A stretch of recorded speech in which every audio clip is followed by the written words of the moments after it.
masarap maging masaya at maging masaya para sa ibang tao.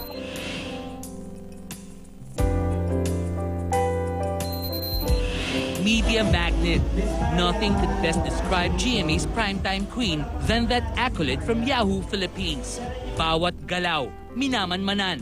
Bawat sabihin, inaabangan. Ikaw ang binigyan ng Media Magnet Award recently. Anong disadvantage at advantage na magiging Media Magnet? Tinanong ko po na kung ano pang ibig sabihin para sa kanila ng Media Magnet of the Year. Ito yung mga favorite ng press daw, tapos palagi na pag-uusapan. Siguro kasama nila dyan yung mga nangyayari talaga sa buhay ko sa pang-araw-araw. So sabi nila, isa yan sa pinaka-malaki nilang award na ibinibigay sa isang artista. Pero ibig sabihin nun, Marian, yung ikaw din ang pinaka-controversial na artista. Parang ganun din. Kasi intriga, di ba? Kasi Opo. magnet nga eh. Opo. Nagawa mo na halos lahat sa telebisyon. Nagdrama ka, comedy ka, tapos ngayon, dancing show. Bakit mo pinili ang dancing show? Kasi nahihili ko talaga ang pagsasayaw at sinabi ko talaga sa GMA, ito yung isa sa mga pangarap ko na gusto kong gawin at binigay nila sa akin. At bongga ka ha? Ang una mong mga guest, Vilma Santos at Maricel Soriano. Opo. Laking pasasalamat ko na sabi ko nga suntok talaga sa ban kung itong pilot ko kung mangyayari. Pero nangyari po na naakalain niyo po na magsayaw kami ni Inay Maria together at ni Miss Vilma Santos together. Para sa akin, isang pangarap din niya natupad para sa akin.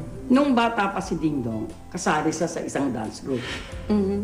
Naiisip mo bang isa sa mga araw to, guest mo din si Dingdong? Ay, gigest ko po talaga siya, Nay. Kasi di ba dancer naman siya? Igigest ko po talaga siya, Nay.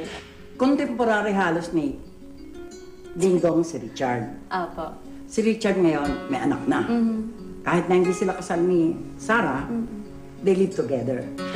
Nakikinita mo ba in the next year na ganun din kayo ni Dingdong o unahin niyo muna ang kasal bago magkaanak?